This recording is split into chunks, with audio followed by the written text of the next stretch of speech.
Hi guys, today we're gonna make squash with piloncillo. Whoops, sorry. It's called brown cane sugar, or brown sugar cane, I should say. You get these at the Mexican store. I'm using 2 for 1 squash. And then in this pan, we're gonna put about I'm gonna say about 1 cup of water, and I'm gonna put it to medium heat and let it boil. Once the water is boiled or come to a boil, then I just simply add them, and then we add the sugar cane on top. I'll show you how it's gonna look here in just a second. And now I add these right in the middle, or anywhere where you can find a good spot right there.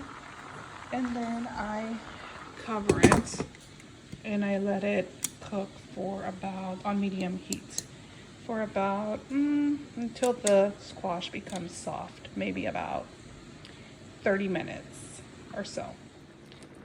So this is what it looks like. You can see the sugar cane here is melting. I just kind of grab a little bit of the juice and just pour it all over. And then right now it needs probably another 10 more minutes.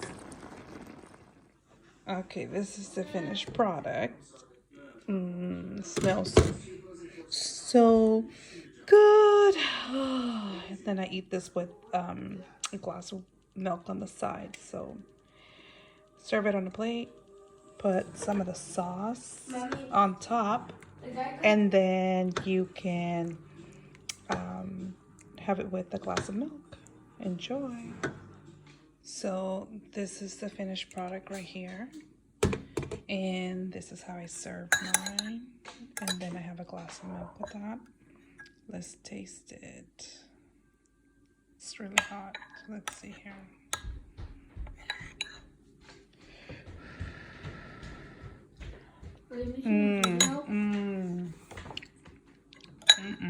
Yep, definitely.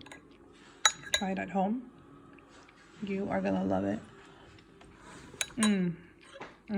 So good. And then you take a drink of milk. Oh, this is so good. This is the way my grandmother used to do it. This is the way my mom used to do it, or still does it to this day. And this is the way I make it. Hope you like it.